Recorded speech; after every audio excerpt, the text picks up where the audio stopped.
सीता को अग्नि में बैठा दिया और हजारों की संख्या में दर्शक थे।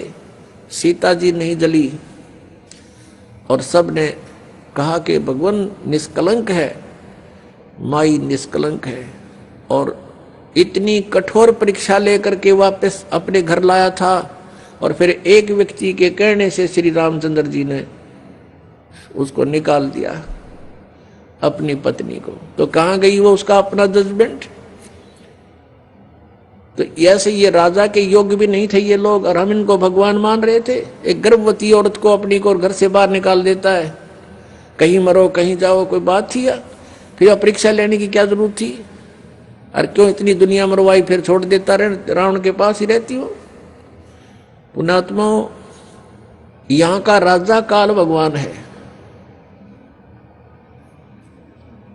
और ये नहीं चाहता कि यहां के प्राणियों को परमात्मा का पता लग जाए,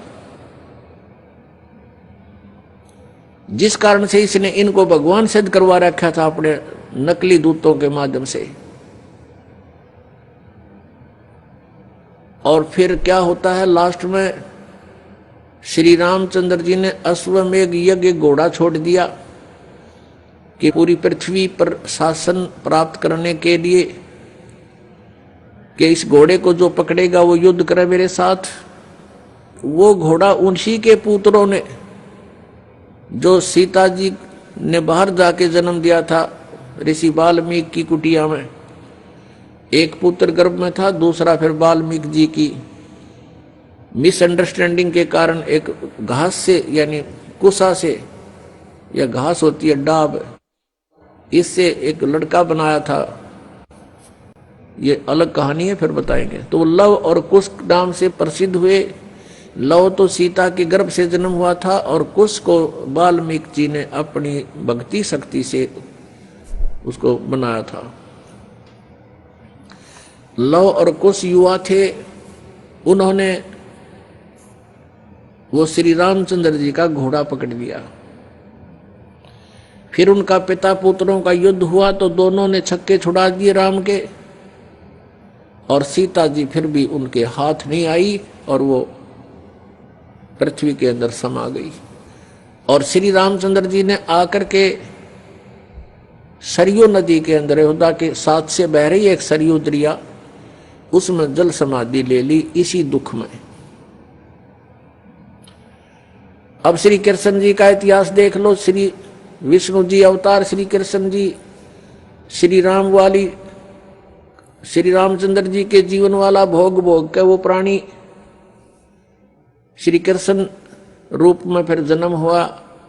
सारा जीवन दुखी रहा श्री कृष्ण, सारा जीवन जेल में जन्म हुआ, माता पिता कैद में, कभी मामा शत्रु हो गया, कभी पूतना मारने जा रही है, कभी केसी, कभी चाणोर शत्रु हो गया, कभी जरासिंह लड़ने को आ रहा है, कभी शिशुपाल से युद्ध हो रहा है, कवासुनी हो रही है, और कभी फिर कल्यवन आ रहा है।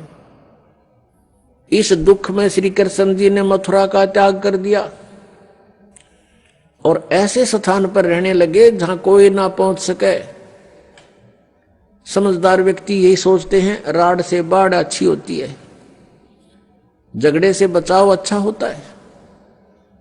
श्री कृष्ण जी उन सबको भी मार सकते थे, क्योंकि वो त्रिलोक के में एक विभागीय मंत्री है, एक विशेष शक्ति होती है प्राणी में, वो उनके अंदर शक्ति थी। लेकिन यही सोचा था कि किस किस ने मारूं, या तो सबकी बुद्धि भ्रष्ट। तो श्री कृष्ण जी ने द्वारका बनाई। समुद्र के बीच में एक टापू था जिसका केवल एक गेट था, द्वारिका, एक द्वार की नगरी। और ये सोच करके वहां यदि इतनी दूर, पहले तो कोई आवेगा नहीं, ऐसे स्थान पर जा रहे हम, और वहां कोई आवेगा युद्ध करने तो हम एक ही तरफ से उसका सामना कर सकते हैं, इसलिए एक गेट था उसका, और बाकी 3 समुद्र था 3 तरफ। तो वहां श्री कृष्ण जी चले गए, अपना अधिकतर सारा ही जीवन वहां व्यतीत किया। यहाँ तो ज्यादा से ज्यादा 18 साल के 20 वर्ष के तक यहाँ रहे थे द्वारका में, और बाकी फिर लगभग 200 वर्ष तक जिए थे श्री कृष्ण जी, और बाकी का समय द्वारका में व्यतीत किया था उन्होंने। तो अब ये जो लोग अनजान संत ऋषि, ये गुरु नकली हमें भ्रमित करते हैं कि द्वारका का उस गोवर्धन का की परिक्रमा करनी चाहिए और वृंदावन अवश्य जाना चाहिए, मथुरा में अवश्य जाना चाहिए, वहाँ हमारे भगवान ने लीला की है, उनके चरण कमल टिके हैं, वहाँ घूमा करते थे, स्नान किया करते थे। अरे श्री कृष्ण जी यहाँ 20 वर्ष रहे थे मथुरा में, बाकी 180 साल तो वहाँ रहे हैं द्वारका में, और वहाँ का नामो निशान मिट गया उस द्वारका को। इसलिए वहाँ खत्म की द्वारका, समुद्र में डूब गई श्री कृष्ण जी की मृत्यु के बाद, और यादों का विनाश हो गया था, आपस में लड़के मर गए थे, और जो बाकी शेष औरतें बची थी उनको अर्जुन ले आया था, सब खाली हो गई थी द्वारका। उसके बाद वो समुद्र ने डबो दी थी, अंदर चली गई। कारण यही था कि भगवान ने सोचा कि यहाँ आएंगे फिर ये धक्के खान द्वारका में इतनी दूर, इसलिए उसका नामो निशान मिटवा दिया था। अगर आज द्वारका होती तो ये नकली कहते द्वारका में भगवान रहे थे, वहां जाया करो, वहां बहुत पुण्य होता है। उस द्वारका में तो सत्यानाश होया था, सारे यादव कटका मर गए थे वहां पर। आज भी जाते हैं वहां बहुत से श्रद्धालु। तो कहने का भाव यह है कि जब तक आत्म ज्ञान बिना नर भटके, इस तत्व ज्ञान बिना नर भटके, कदे मथुरा कदे काशी। फिर श्री कृष्ण जी का फिर कैसे अंत हुआ? श्री कृष्ण जी के सामने पूरा यादव कुल आपस में लड़का मर गया, पोते पड़पोते रिश्तेदार सब आपस में कटकर मर गए। और वो सारा सांग देख कर, वो सारा अनर्थ देख कर जब श्री कृष्ण जी की मृत्यु हुई, एक परिवार के सामने एक आधे की मृत्यु हो जाती है, उसका कलेजा फट जाता है, रो रो के पागल हो जाता है इंसान। तो पुण्यात्माओं, आज तक हमें सत्यनारायण कथा नहीं मिली थी, और ये सत्य कथा है। सत्यनारायण का अर्थ है सच्चा भगवान, और सच्चे भगवान की सच्ची कहानी, सच्ची कथाएं। तो प्रसंग चल रहा है कि परमात्मा ने बताया कि तुम जब तक जन्म और मृत्यु के अंदर हो, सुख नहीं हो सकता, शांति नहीं हो सकती। अब इंद्र सोचता है ब्रह्मा विष्णु महेश सुखी होंगे। अब इन ब्रह्मा विष्णु महेश की आप देख रहे हो, श्री राम की, श्री विष्णु जी की, श्री कृष्ण जी की कैसे दुर्गति हुई। श्री कृष्ण यानी ब्रह्मा विष्णु महेश सोचते हैं कि परमात्मा कोई और है, हम सुखी नहीं है। अब प्रसंग चल रहा है कि सत्यनारायण कथा जो है, सत्यनारायण का अर्थ है अविनाशी परमात्मा। ब्रह्मा विष्णु महेश ये सत्यनारायण नहीं है। श्री विष्णु जी को हम सत्यनारायण जानकर किसकी कथा सुना और सुनाया करते थे, सुनते और सुनाते थे। आपको दिखाते हैं कि श्री ब्रह्मा जी, श्री विष्णु जी, श्री शिव जी ये सत्यनारायण नहीं थे, अविनाशी भगवान नहीं थे, ये नासवान थे, इनकी जन्म मृत्यु होती थी। एक झलक दिखाएंगे आपको, समझदार को संकेत बहुत होता है। देखिएगा श्रीमद् देवी भागवत, श्रीमद् देवी भागवत गीता प्रेस गोरखपुर से प्रकाशित है। ये इसके संपादक हैं हनुमान प्रसाद पोदार, चिमन लाल गोस्वामी। ये कहाँ से मुद्रित है? प्रकाशक एवं मुद्रक हैं गीता प्रेस गोरखपुर, गोविंद भवन कार्यालय कोलकाता का संस्थान। इसका एक थोड़ी सी झलक दिखाते हैं। 123 पृष्ठ, तीसरा स्कंध, 123 पृष्ठ है ये, तीसरा स्कंध। भगवान विष्णु, श्री विष्णु जी अपनी माता दुर्गा की स्तुति करते हुए बता रहे हैं, तुम शुद्ध स्वरूपा हो, ये सारा संसार तुम इसे उद्भासित हो रहा है। मैं ब्रह्मा और शंकर हम सभी तुम्हारी कृपा से विद्यमान हैं। हमारा आविर्भाव और तिरोभाव हुआ करता है। आविर्भाव माने जन्म और तिरोभाव माने मृत्यु। हमारा तो जन्म और मृत्यु हुआ करता है। केवल तुम ही नित्य हो, जगत जननी हो, प्रकृति और सनातनी देवी हो। ये प्रकृति दुर्गा को कहते हैं, ये भी ध्यान रखना। ये गीता जी में काम आओगा आपका। भगवान शंकर बोले, देवी यदि महाभाग विष्णु तुम्ही से प्रकट हुए हैं तो उनके बाद उत्पन्न होने वाले ब्रह्मा भी तुम्हारे बालक हुए। फिर मैं तमोगुणी लीला करने वाला शंकर क्या तुम्हारी संतान नहीं हुआ? अर्थात मुझे भी उत्पन्न करने वाली तुम ही हो।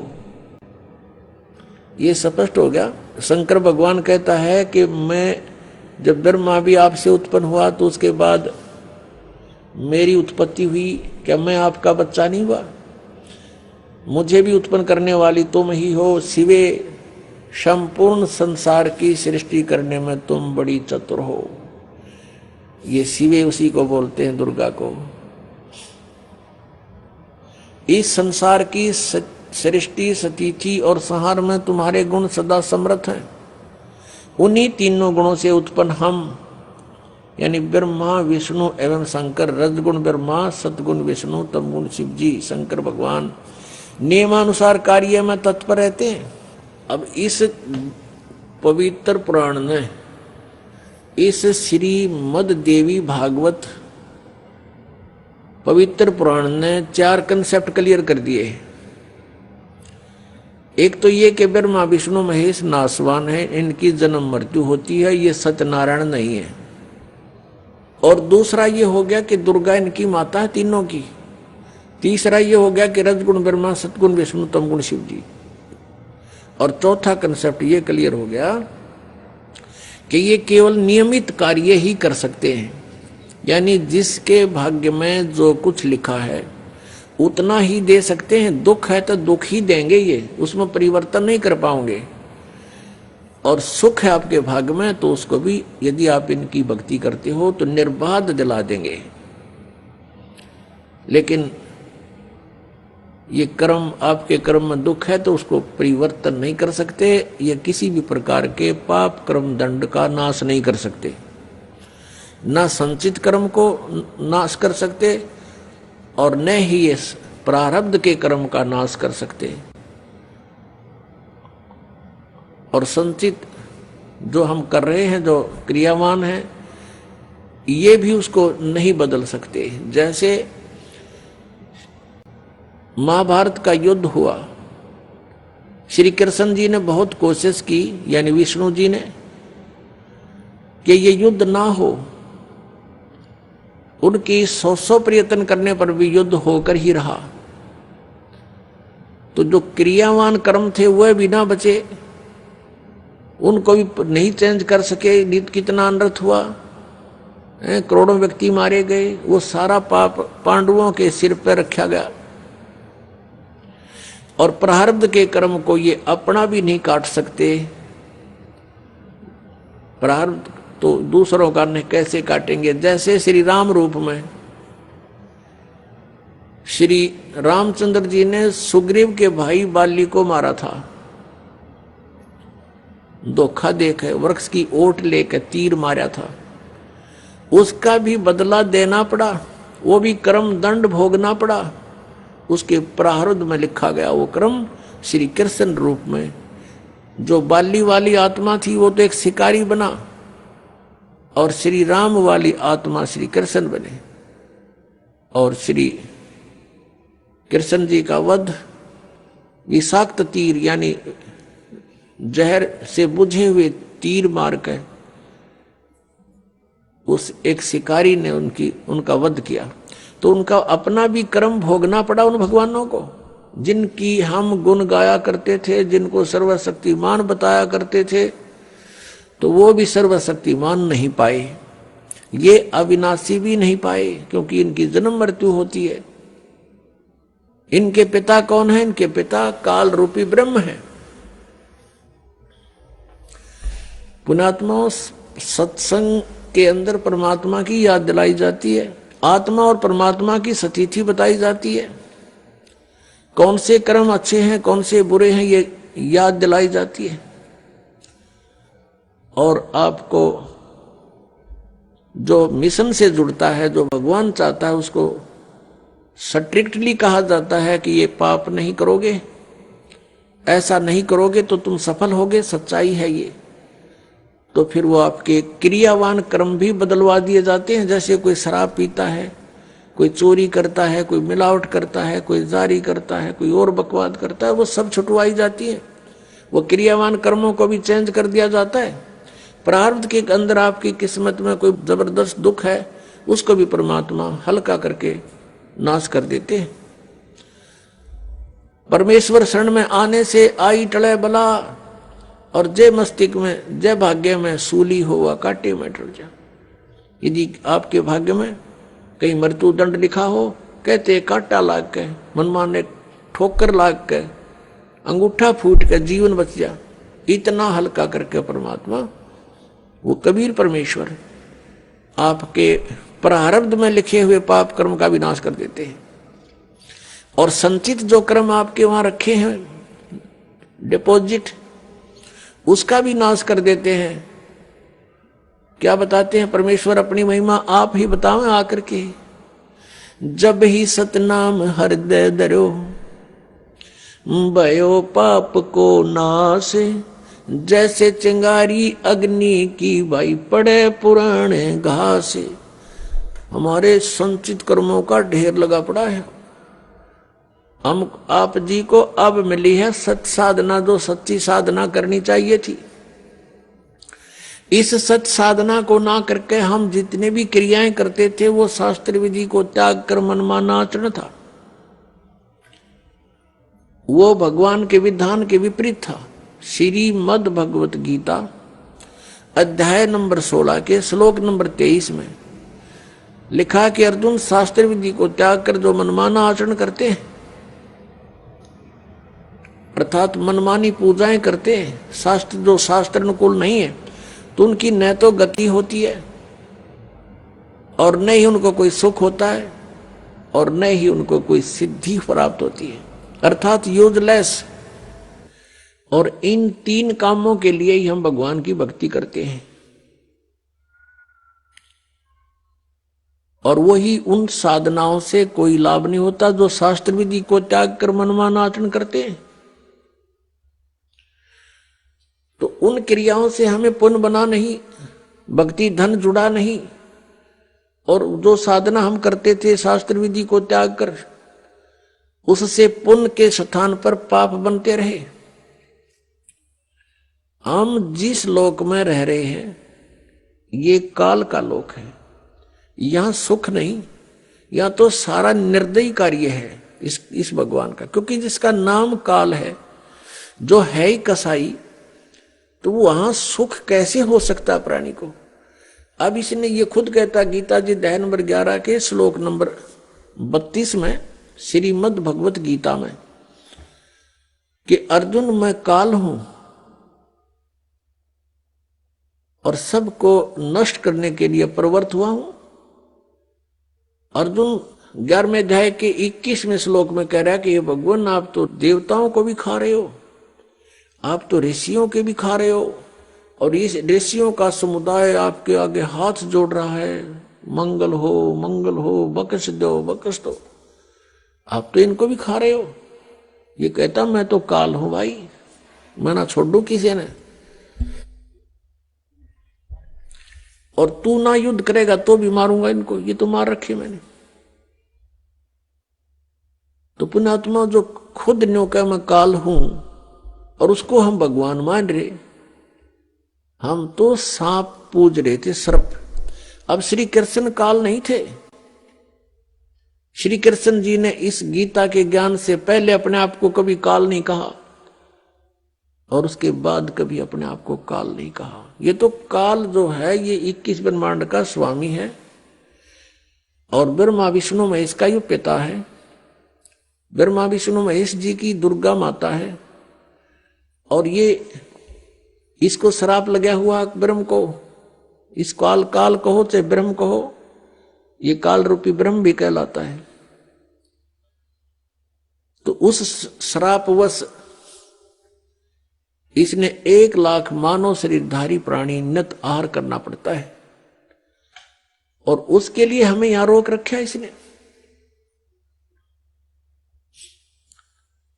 अब जैसे कसाई बकरे पालता है,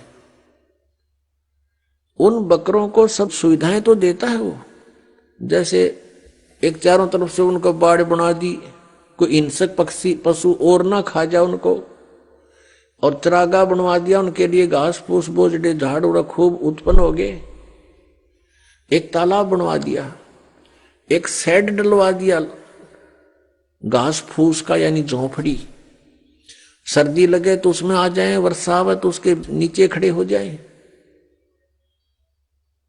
और चारा खूब बढ़िया उनके लिए उपस्थित होता है। अब वो बकरे ये सोचते हैं कि हमारा जो मालिक है कितना अच्छा है, कैसी सुविधाएं हमें दे रखी है, घास दे रखा है खाने को, चरागाह दे रखी है, और तालाब बनवा रखा है। अब उन बकरों की इतनी ही बुद्धि काम करती है, लेकिन वो उस समय को भूल जाते हैं जब आता है कहीं से उसको ऑर्डर 20 बकरों का, 10 बकरों का, बकरियों का, तो वो क्या करता है, जाकर के उनसे लेकर डंडा और छांट लेता मोटे मोटे। अब उसमें किसी का बेटा मरो, चाहे किसी की बेटी कटो, चाहे मां कटो, चाहे बाप मरो, वो ना देखता है किसका बेटा किसकी माँ है, इसकी माँ का क्या हाल होगा, रोएगी, इसका बच्चे रोएंगे, तो वो तो उनको निकाल लाता है, वह नहीं सोचता, उसके मन में भी ना आती है बातें, उसने तो छांटने मोटे मोटे और जाके कड़च करवा देता, कटवा देता है।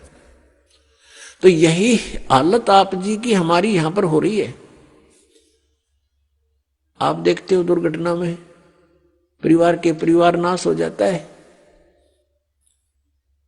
वैसे किसी आपदा में जैसे भूकंप आ गया, वहां पर अक्षेत्र नष्ट हो जाता है, किसी परिवार के 4 मर गए, 5 मत, किसी के 6 मत, 4-3 मर गए, कुछ बालक बचे, किसी का बाप बच गया। तो ये स्थिति हमारी यहां पर है, जैसे वो कसाई के बकरों की होती है। और हम ये सोचते हैं देखो कितना अच्छा भगवान है, कितनी अच्छी पृथ्वी दे रखी है, इस पर अच्छे नाना भिन्न भिन्न प्रकार के फल फ्रूट हैं, काजू किस्म, सेब संतरे, कभी झरने बह रहे हैं, बढ़िया दरिया बह रही हैं, नीचे जल है, बहुत अच्छा वातावरण है, और हम संतान उत्पत्ति करते हैं और खाता वो है। लेकिन हम सोच नहीं पाए कि ये हो क्या रहा है, ये क्या हो रहा हमारे साथ, क्योंकि हमारी बुद्धि इतनी कमजोर बना दी इसने, और ऐसा शरीर में हमें फिट कर दिया कि हम ज्यादा सोच नहीं सकते। इसमें कभी कुछ हो रहा है, कभी कोई बीमारी या टेंशन, 100 प्रकार की समस्या इसके अंदर। तो ये ज्ञान भगवान ने आके बताया कि तुम यहां इस काल के लोक में रह रहे हो और यहां तुम सुख खोज रहे हो। तो जो प्रसंग चल रहा है कि ये पाप कर्म का नाश नहीं कर सकते और ये खुद भी दंड भोगते हैं। ब्रह्मा विष्णु महेश के पिता हैं ये काल भगवान, और जो शास्त्र विधि को त्याग कर मनमाना आचरण करते हैं, तो हम ऐसे लोक में रह रहे हैं कि उस शास्त्र अनुकूल साधना करेंगे तो कुछ पुण्य तो हो जाएंगे,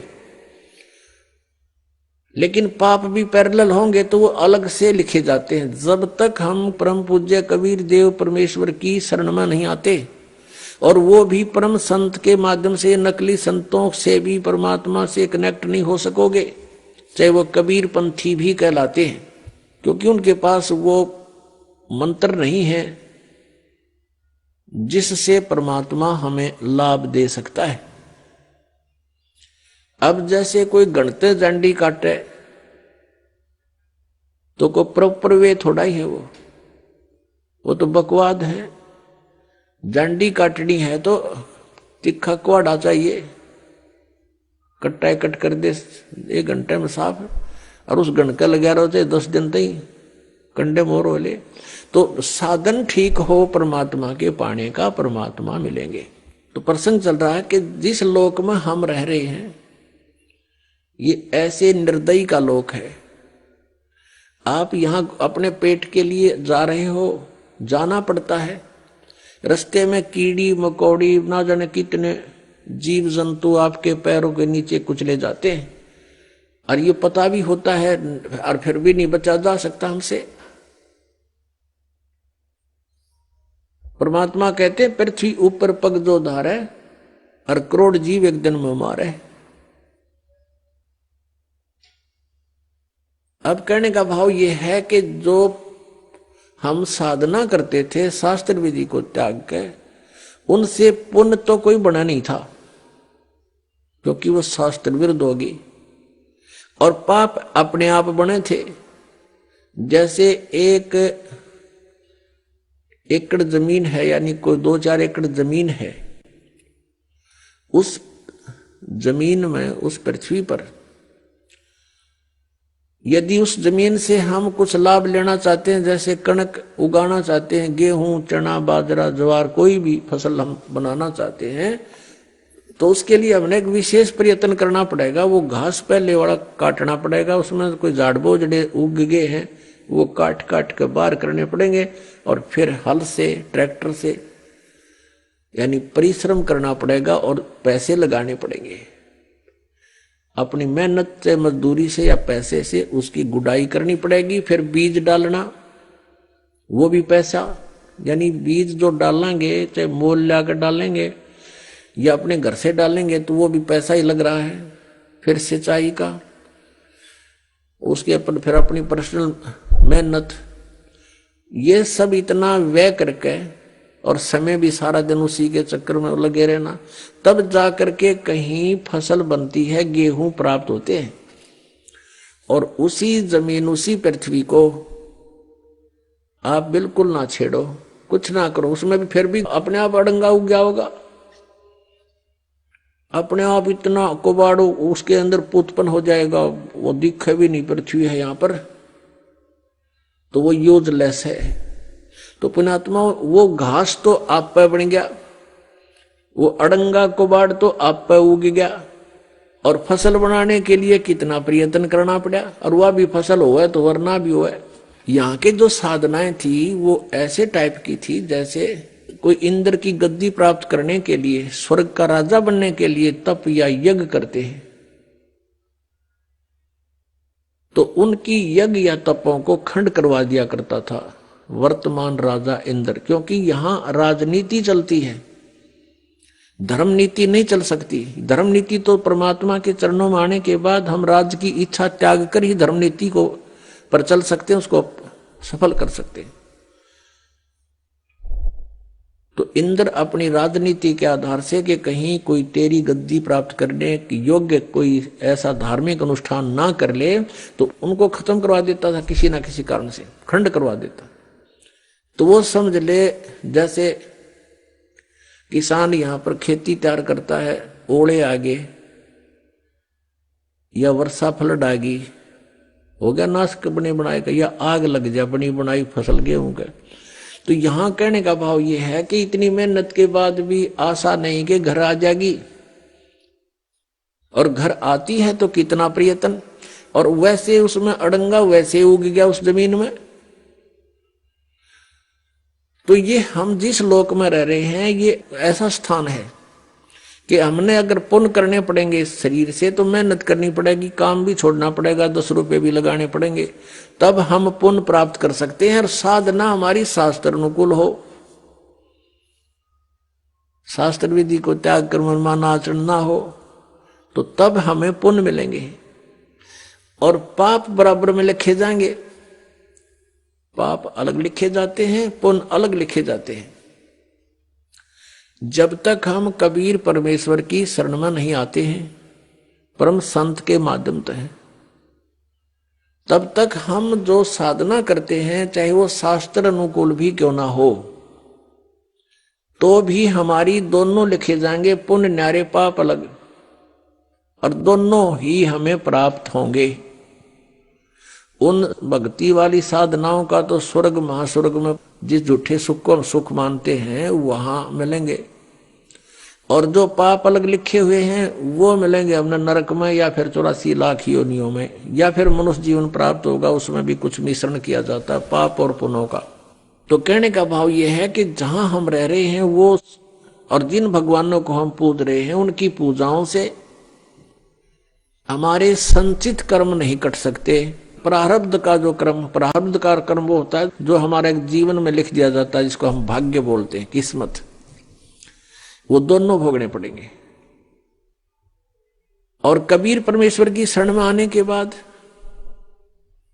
ये परमात्मा कहते हैं, यजुर्वेद अध्याय नंबर 5 के और मंत्र नंबर 32 में कहा है कि उसी कसी कबीर अंगहारी असी बम्भारी असी। अग अंगारी माने अग माने पाप, अरि माने शत्रु, पापों का नाशक, वो कबीर है, कबीर देव का, हम उसको कबीर साहब बोलते हैं। बम्भारी माने हमारे कर्मों के बंधन को काटने वाला, बम्बर माने बंधन, और अरि माने शत्रु, बम्भारी। तो बम्भारी जो बंधनों का शत्रु है वो कबीर देव है, कबीर साहब है। और वो रित धामा सवर ज्योति रित धामासी, वो स्वयं प्रकाशित है, उसका शरीर परमात्मा का, जैसे सूर्य स्वयं प्रकाशित है ऐसे ही परमेश्वर का शरीर स्वयं प्रकाशित है, साकार है, मनुष्य सदृश है, नर आकार है, मनुष्य तुल्य है वो, और वो सतलोक में रहता है। अपनात्मा परमात्मा ने 600 वर्ष पहले अपनी अमृत वाणी में बोला था, कबीर वाणी में, सच्चिदानंद घन ब्रह्म की वाणी में 600 वर्ष पहले कहा था कि वेद मेरा भेद है, मैं मिलो वेदन में नाही, और जौन वेद से मैं मिलूं वो वेद जानते नहीं। वेद मेरा भेद है, मेरी ही जानकारी, मेरी महिमा का गुणगान वेद कर रहे हैं, लेकिन इन वेदों में वर्णित विधि से मेरी प्राप्ति नहीं हो सकती, क्योंकि इन चारों वेदों में ब्रह्म तक की साधना का उल्लेख लिखा है। और 5वां जो वेद था सूक्ष्म वेद, जो सच्चिदानंद घन ब्रह्म की वाणी यानी 5वां वेद था, उसको नाश कर दिया इस काल भगवान ने कि कहीं इन मेरे अंतर्गत जितने प्राणी हैं इनको भगवान का पता ना लग जाए और इस साधना को करके ये मेरे जाल से निकल ना जाए। इस दृष्टिकोण से इस काल भगवान ने वो 5वां वेद नाश कर दिया। उस 5वें वेद के नाश की पूर्ति करने के लिए परमेश्वर स्वयं चल कर आते हैं सतलोक से, और फिर वो जानकारी देते हैं खुद आकर के। वो कहलाती है सच्चिदानंद घन ब्रह्म की वाणी। श्रीमद् भगवत गीता अध्याय नंबर 4 के श्लोक नंबर 32 में कहा है कि अर्जुन, जो 25 से लेकर और 31 तक जिन मंत्रों की श्लोकों में जो व्याख्या है, कोई तो योगासन करता है, कोई देवताओं की पूजा करता है, कोई तीक्ष्ण अहिंसावादी बनकर मुंह पर पट्टी बांध कर नंगे पैरा घूमता है, कोई जीव इंसाना हो जाए ऐसी साधनाएं करते हैं, कोई स्वाध्याय ही करता है, कोई केवल अपने श्वास उश्वास पर ध्यान देता है कि श्वास बाहर जाता है, वो श्वास अंदर आ जाता है, इस पर देखते रहो, बस यही क्रियाएं हैं, यही साधना है। ना देखोगे तो भी श्वास तो आवे जावेगा, ना तुम्हारे देखने तो के कला ड्यूटी उसमें तो बिना ज्ञान के ये धक्के दे रखे थे, डले डुआ रखे थे अपने से। ये साधनाएं ठीक नहीं थी, शास्त्र विधि को त्याग का मनमान्य आचरण था। तो कहता है इन 25 से लेकर 30 तक जो ये श्लोकों में चौथे अध्याय के गीता जी में साधना या साधक अपनी साधना को पापनाशक जानते हैं और इसलिए वो कर रहे हैं। एक दिन उनको ये पता लग जाए गलत है, तुरंत छोड़ देंगे वो।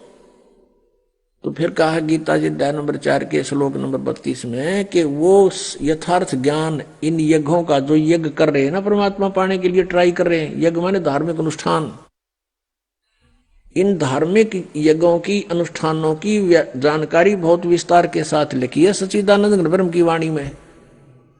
ब्रह्मणे मुखे यानी उस परमात्मा ने अपने मुख से आकर बोली है उस वाणी में। वो यथार्थ ज्ञान लिखा हुआ है। अपनात्मा वो है सच्चिदानंद घन ब्रह्म की वाणी, कबीर वाणी। और परमात्मा कहते हैं ये चारों वेद मेरी ही महिमा का गुणगान कर रहे हैं, लेकिन मैं इन वेदों में वर्णित विधि से प्राप्त नहीं हो सकता। आपको दिखाते हैं यजुर्वेद, यजुर्वेद अध्याय नंबर 5 का मंत्र नंबर 32 में कबीर अंगारी असी बम भारी असी। ये देखिए, ये है यजुर्वेद और महर्षि दानंद द्वारा इसका अनुवाद है। इसके प्रकाशक कौन है? सार्वदेशिक आर्य प्रतिनिधि सभा 2/5 महर्षि दानंद भवन, रामलीला मैदान, नई दिल्ली से। यजुर्वेद आर्य भाषा भाष्य संपूर्ण 40 अध्याय, महर्षि दानंद सरस्वती कृत। इस दानंद जी ने इसका अनुवाद किया है। ये लेखक नहीं है वेदों का, केवल अनुवाद करता है, जैसे गीता जी के गढ़े अनुवाद करता है। और मुद्रक ये है Prince offset printers 1510 Pataudi house Daryaganj नई दिल्ली से। अब इसके 5वें अध्याय के 32वें श्लोक में दिखाते हैं आपको। ये 5वां अध्याय और ये है नीचे 32वां मंत्र 32। यहां देखिएगा, उसी गसी, ये देखो कबीर अंगारी असी। हम इसको कबीर बोल देते हैं, बै अपने लैंग्वेज में हम बै बोलते हैं। कबीर अंगारी असी बम्भारी अविसुर असी। अच्छा, इसका इन्होंने अनुवाद किया है, ये देखेंगे। हे जगदीश्वर, जिस कारण आप उसी के माने कांतिमान, असी माने हैं, और अंगारी माने खोटे चलन वाले जीवों के शत्रु। ये लिखना था, आप पाप के शत्रु हैं, पाप नाशक हैं। अब ये अनुवाद करता महर्षि दानंद का अपना ज्ञान सिद्धांत था कि भगवान पाप नाश नहीं करता, इसलिए इसने यहां बात उलझा दी। और फिर 8वें अध्याय के 13वें श्लोक में 6 बार लिख रखा भगवान पाप का नाश कर देता है, वहां इसकी बसाई नहीं। ये लिखना था, वो अंग माने पाप, अरि माने शत्रु, वो पापों का शत्रु कौन है? कबीर। अब इन्होंने इसको, ये कबीर है, कबीर, हम इसको कबीर बोलने लगे, और इसने ये कर दिया इसका कवि, और अर्थ कर दिया कांत प्रजय है। अब पहले हम इस, और फिर बम्बारी, ये देखो बम्बारी, बम्ब आरी माने, बम्ब माने बंधन, अरि माने शत्रु, बंधनों के शत्रु, यानी हम उसको बंदी छोड़ कहते हैं, जो बंधन काट दे, बंधन तो छुड़वा दे। हम कबीर जी को, कबीर परमेश्वर को हम बम्भारी यानी हम बंदी छोड़ कहते हैं। और इसको लिखने का फर्क है, या बंदी छोड़ लिख दे, बंधनों का शत्रु लिख दे, एक ही बात है। अब जैसे इन्होंने यहां जो गलती की है ना, यह गलत कर दिया। ये अगर या तो फिर कवि ये लिख देते, यहां पर वो कवि है बस, फिर भी हम मान जाते, न कुछ ठीक करने की चेष्टा की। कबीर का अर्थ कांत प्रजय लिख दिया, है कोई बात हुई? अब जैसे ये यजुर्वेद है जिसको हम पढ़ रहे हैं, और इसका कहीं पर व्याख्या हो, अब दिखाते हैं आपको। अब जैसे ये इसी यजुर्वेद का अब 36वां अध्याय है, ये देखो, ये 36 अध्याय, 36 अध्याय यानी 36 6:30, और इसका ये प्रथम मंत्र है, ये रहा। इसमें ये लिखा है रचम वाचम परपदे मनो यजु परपदे, ये यजु शब्द लिखा है। अब ये है यजुर्वेद के विषय में, और इसका कोई अर्थ कर दे वो गलत करेगा, इसका यजुर्वेद ही लिखना पड़ेगा। यो जैसा कि इस महर्षि ने ये ठीक किया, यहां पर ये है यजु, इसका यहां अनुवाद किया है, वहां मूल पाठ था। ये देखो, ये यजु शब्द है, और इसका यजुर्वेद लिखना पड़ा, ये सही अर्थ बना यहां पर। यदि इस यजु का अर्थ कर देते यज्ञ स्तुतियों का संग्रह, तो के बेराव का के है संग्रह, यज्ञ स्तुतियां लिख दे इसकी, यज्ञ स्तुति, तो यजु का अर्थ यहां लिखना पड़ेगा कि वह है यजुर्वेद के बारे में कहा जा रहा है। तो ठीक जहां इन्होंने कवि कर दिया उसको हमने कबीर देव कर पढ़ना पड़ेगा, कबीर देव लिखना था। देखो हम फिर आते हैं वही 5वें अध्याय के 32वें श्लोक पर। ये 32वां श्लोक यजुर्वेद का। अब यहां इसने जो कवि कर दिया, यहां लिखना था वो कबीर देव है, बस वो कबीर देव लिख देते। हम कबीर देव कहने लगे, देव को परमेश्वर, देव का अर्थ परमेश्वर होता है, तो यहां लिखना था वो कबीर देव हैं। और देखो यहां लिखा है रतधामासी सवर ज्योति। रतधामा इन्होंने खुद लिखा है, रतधामा माने सतधाम युक्त। हम सतधाम कहो, सतलोक कहो इसको, ये सतलोक रतधामा नो कारण, ये फलाना रतधामा माने सतलोक वाला, सतलोक का निवासी। वो कहते हैं ये फलाने गांव का है, हाँ यो फलाना वो गांव का है। तो ये ऐसे है कि वो रतधामा वो सतलोक में रहता है। और सवर ज्योति देखिए अड़ंगा के रखे अनुवाद का, अंतरिक्ष को प्रकाश करने वाला। सवर ज्योति स्वयं प्रकाशित, वो स्वयं प्रकाशित है, परमात्मा है, वो सतलोक में रहता है। कबीर उसका नाम है और वो ही अंगारी है, पापों का शत्रु है, बंधनों का शत्रु है, यानी बंदी छोड़ है। वो कबीर अंगारी असी, ये कबीर, हम इसको कबीर बोलते हैं कबीर। हम लक्षण भी कबीर लागे, पड्डी की मात्रा भी लिख दें। अब परमात्मा ने कहा वेद मेरा भेद है, मैं वेदन में नाही, और जौन वेद से मैं मिलूं वो वेद जानते नहीं। ये देखिएगा ऋग्वेद भाषा भाष्य द्वितीय भाग, ये कहां से प्रकाशित है? प्रकाशक हैं पंडिता राकेश रानी, प्रधान कार्यालय वेद मंदिर महात्मा वेद भिक्षु सेवाश्रम, लेखराम नगर अब्राहमपुर, मुखमेलपुर दिल्ली, दूरभाष इतना है। और नीचे लिखा है दान संस्थान नई दिल्ली का प्रकाशन। और इसका यहाँ अनुवाद करता है ये 9-10 मंडल हैं ये। महात्मा वेद भिक्षु भारतेंद्र नाथ, दान संस्थान, करोल बाग, नई दिल्ली। इसके 10वें सूक्त के 10वें मंडल के और सूक्त नंबर 49 में दिखाते हैं आपको। ये देखिएगा ऋग्वेद मंडल नंबर 10 और सूक्त 49 इसका ये पहला ही मंत्र है। 49 सूक्त का ये पहला मंत्र है। इसमें लिखा है कि मैं स्तुति करने वाले को, यानी पूर्ण परमात्मा अपनी महिमा वेदों में लिख रहे हैं। और इसका अर्थ है कि अहम दा ग्रहणते पूर्वम स्वहम ब्रह्म करणम। अब पूर्ण परमात्मा कहता है ब्रह्म की उत्पत्ति मैंने ही की। अब यहां देखो इनका अनुवाद देखें, मैं स्तुति करने वाले को सनातन निवास योग्य लोक, सनातन ऐश्वर्य निवास योग्य लोक, मोक्ष तथा ज्ञान प्रदान करता हूं। मोक्ष भी प्रदान करता हूं और निवास योग्य सनातन लोक, सनातन ऐश्वर्य जहां जाने के बाद फिर कभी आपका सुख नाश नहीं होगा, वो प्रदान करता हूं। अहम ब्रह्म, ये देखो स्पष्ट, ये भी पढ़ना पड़ेगा, हमने नहीं था, ये गड़बड़ कर रहे हैं। अहम ब्रह्म करणवम, मैं वेद को उत्पन्न करता हूं। ब्रह्म का अर्थ वेद कर दिया इन्होंने, तरह गजब। मैं ब्रह्म को उत्पन्न करता हूं। पूर्ण परमात्मा कबीर देव जी सतपुरुष ने ब्रह्म की उत्पत्ति की थी।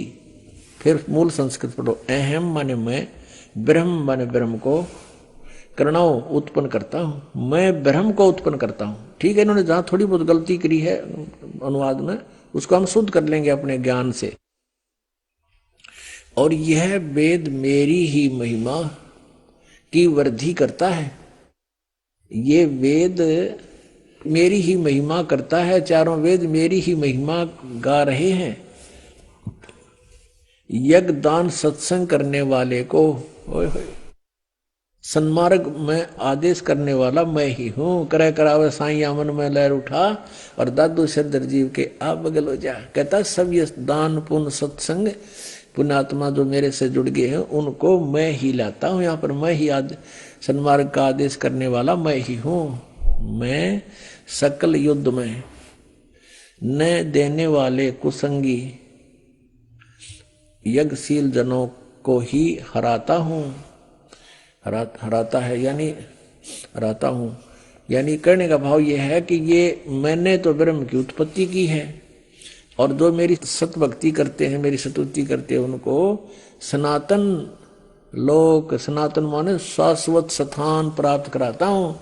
और वहां से जब हम चले गए तो ऐश्वर्य आप पर रह गए, वहां सारे ठाठ मृत्यु नहीं, कभी कोई बुढ़ापा नहीं, किसी चीज का भाव नहीं, निवास योग्य लोक मोक्ष तथा ज्ञान प्रदान करता हूँ। और मैं अहम ब्रह्म कर्णम मैं वेद को उत्पन्न करता हूँ, या वेद नहीं, यहाँ ब्रह्म को उत्पन्न करता हूँ। और मह्यम वर्धनम महिमम, और ये जो वेद है वो मेरी महिमा गा रहे हैं, क्योंकि ब्रह्म ने फिर वेदों का ज्ञान आगे दिया।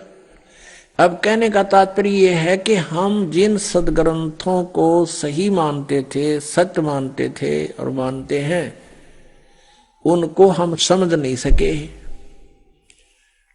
जब पूर्ण परमात्मा कबीर जी ने, उस दानक कबीर ने, जुलाहे कबीर ने, काशी में आए हुए भगवान परम अक्षर ब्रह्म ने अपनी प्यारी आत्मा धर्मदास जी को अपना सतलोक दिखा लिया, सचखंड दिखाया, वहां सब सतिथि से परिचित करवाया, तब वो वापस आया। आइए अब हम उन श्रद्धालुओं के अनुभव जानते हैं जो जगत गुरु तत्वदर्शी संत रामपाल जी महाराज जी से दीक्षा प्राप्त कर चुके हैं तथा उनके द्वारा बताए गए भक्ति मार्ग पर चल रहे हैं। नमस्कार सर। सर साहिब जी। सर क्या नाम है आपका? चमन सिंह पंवार जी। सर कहाँ से आए हैं? देहरादून उत्तराखंड से जी। सर संत रामपाल जी महाराज से नाम दीक्षा लेने से पहले आप क्या भक्ति साधना करते थे? मैं हनुमान जी की भक्ति करता था जी, और मैंने हनुमान जी की भक्ति में 41 व्रत पूरे किए।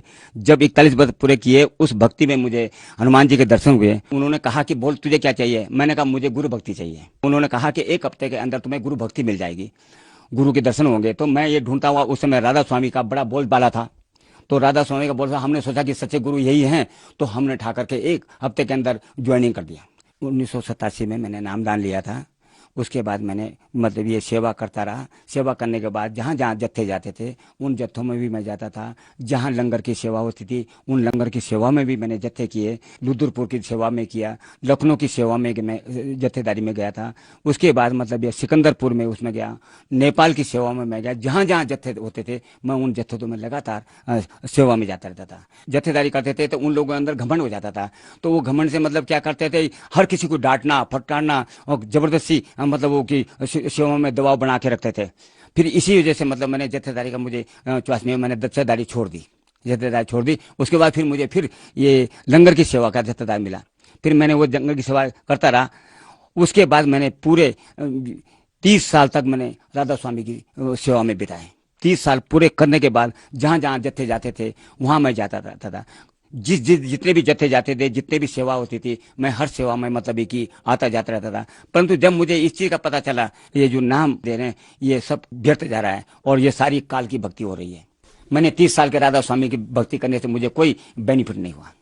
सर आपने बताया कि आपने 1987 में चरण सिंह जी महाराज राधा स्वामी डेरा ब्यास से नाम दीक्षा ली। उसमें आपने 8-10 साल के लिए जत्थेदार भी रहे और बहुत सेवा भी की। तो इतनी भक्ति साधना सेवा करने से क्या आपको कोई अनुभव भी प्राप्त हुए? क्योंकि हम राधा स्वामी डेरा ब्यास वालों से जब भी मिलते हैं तो वो ये बताते हैं कि हमारे यहाँ मेडिटेशन 2.5-2, 3-3 घंटे की दी जाती है, जिससे कि धुन सुनना, प्रकाश दिखना आदि आदि अनुभव होते हैं। तो क्या आपको भी कोई अनुभव प्राप्त हुए? हाँ जी, सबसे पहले तो ये है कि 2.5 घंटे का वो मतलब कि साधना बताते हैं। 2.5 घंटे की साधना का करने के बाद हमने भी 2.5 घंटा साधना करके उन्होंने कहा कि 9वें द्वार से तिल से परमात्मा की प्राप्ति होती है। तो मैं 9वां मंजिल तक पास कर चुका था। 9वें मंजिल पास करने पे जब मैंने ये 9वें द्वार का जब पास करे, तारा मंडल आता है। उस तारा मंडल का खुद मतलब इतनी जोर आवाज होती है जैसे कोई विस्फोट होता है। और उसके बाद कि आगे का रास्ता नहीं मिला। ये चीज हुई तो मैंने अपने गुरु चरण सिंह महाराज जी के लिए लेटर लिखा, और लेटर में मैंने लिखा कि महाराज जी, ये 9वें द्वार तक की मंजिल तो मैं पास कर चुका हूं, परंतु इससे ऊपर की कोई मंजिल पास नहीं हो रही। तो उन्होंने कहा कि भक्ति करो 2.5 घंटे की, और 2.5 घंटे की भक्ति में आपको सब कुछ मिला, परंतु उसके बाद कुछ नहीं है। इसलिए मतलब ये है कि इस भक्ति में जो है ना, आगे की मंजिल कुछ नहीं, ये सिर्फ गुमराह है। सर, आपने बताया कि आपने राधा स्वामी डेरा ब्यास की भक्ति रोजाना की, उससे आपको जैसा उन्होंने बताया कि आप 9वें द्वार तक पहुंच सकते हैं, और आप 9वें द्वार में पहुंच गए और वहां की उपलब्धि हुई, तो उसके बाद आपको कैसा अनुभव हुआ? कैसा आपको लगा कि आप कहां तक पहुंच गए हैं? उसके बाद भी आप भक्ति करते हैं या आपने छोड़ दी? मैं 9वें द्वार को पार करके जब मतलब ये कि तारामंडल का आता था, उसके मतलब ये कि मैंने वहां तक मैं पहुंचा, उससे ऊपर को कोई उपलब्धि नहीं हुई। और फिर मैंने अपने गुरुजी के मतलब ये कि आगे जाकर के लेटर लिखा कि महाराज, आगे इसके ऊपर तो कुछ दिख ही नहीं रहा है। उन्होंने बोला 2.5 घंटे की भक्ति करो और आपको सब कुछ होता रहेगा। फिर मेरे मन में शंका पैदा हुई, मैंने कहा इसके ऊपर तो कुछ दिख ही नहीं रहा है। फिर एक दिन ऐसा था, 2 बजे के टाइम पे मैं चैनल ढूंढ रहा था। चैनल ढूंढते ढूंढते मतलब है कि चैनल ढूंढते रामपाल महाराज जी का ये सत्संग चल रहा था, जिसमें वो खोल करके राधा स्वामी की शिवदयाल जी के मतलब है कि प्रवचन कर रहे थे। और उन्होंने कहा कि शिवदयाल जी तो खुद होका पीते थे, और राधा स्वामी कहते हैं कि शराब बीड़ी सिगरेट पीने के लिए तो वो बिल्कुल सख्त मना है। और वो जो गुरु जी थे वो होका पीते थे, और जो उनके साथ मतलब ये पीने के बाद जो उन पे नाचते थे वो तो खुद भूत बन गए हैं। और उन्होंने मतलब ये कि वो उनके जो शिवदयाल जी जब वो चोला छोड़ के गए, उनकी बहुत मतलब ये हालत खस्ता हुई है। फिर मैंने जब ये चैनल ऐसे ही मैंने सुना, मैं दुखदाई में पैदा हो गया, और मैंने उस दुखदाई की वजह से मैं सोचता रहता कि ये क्या चक्कर हो गया।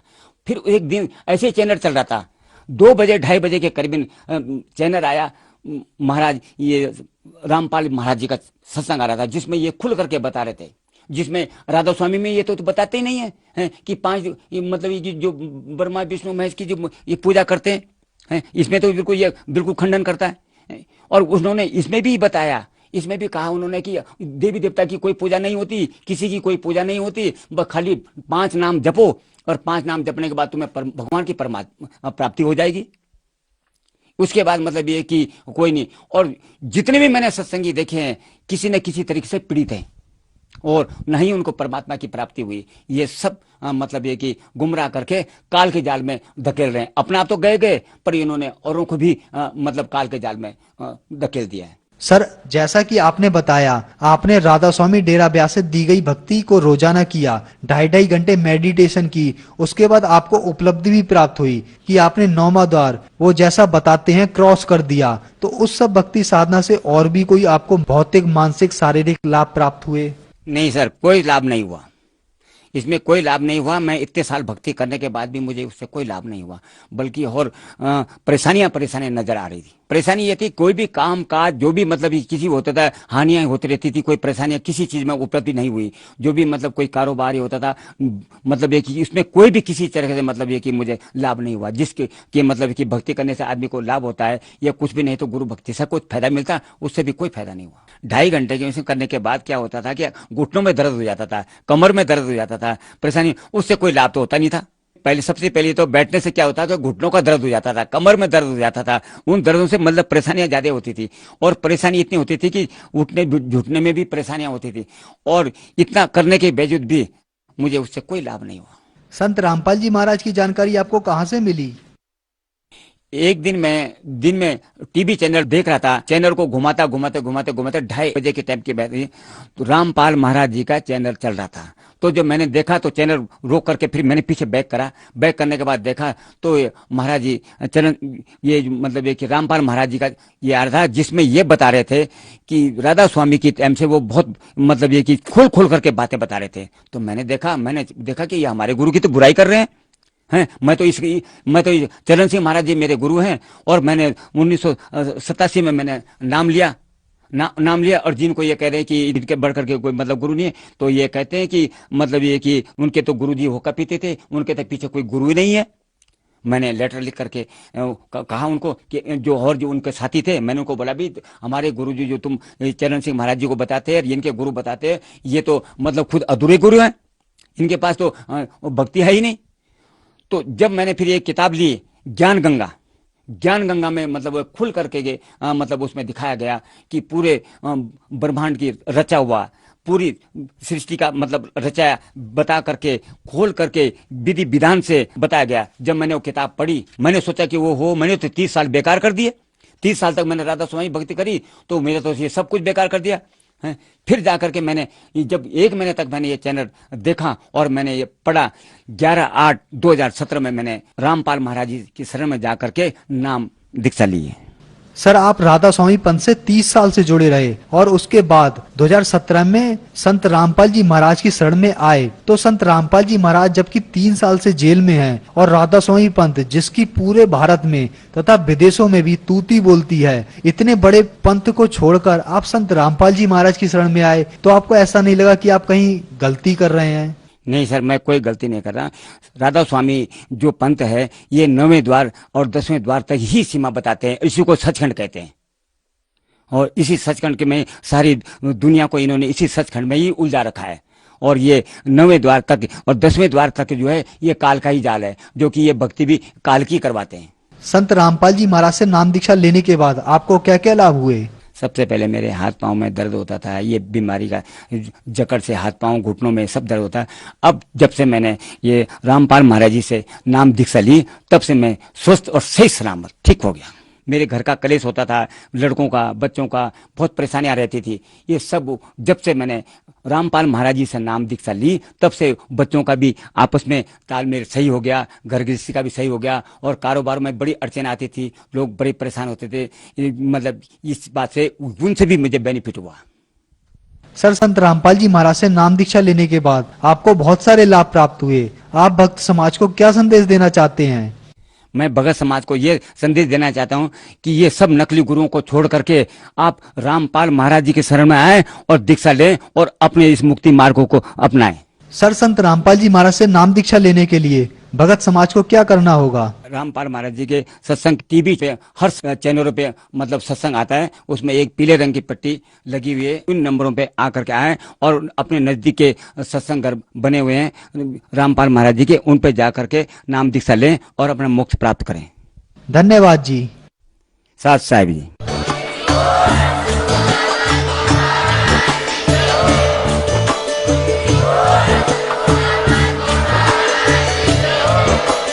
आप सुन रहे थे जगत गुरु तत्वदर्शी संत रामपाल जी महाराज जी के मंगल प्रवचन। अधिक जानकारी के लिए विजिट कीजिए हमारी वेबसाइट www.jagatgururampalji.org। संत रामपाल जी महाराज जी के शुभ आशीर्वाद से पूरे विश्व भर में 500 से भी ज्यादा नाम दीक्षा केंद्र हैं, जिन पर संत रामपाल जी महाराज जी द्वारा ऑनलाइन निशुल्क नाम दीक्षा दी जा रही है। अपने नजदीकी नाम दीक्षा केंद्र का पता करने के लिए संपर्क करें 8222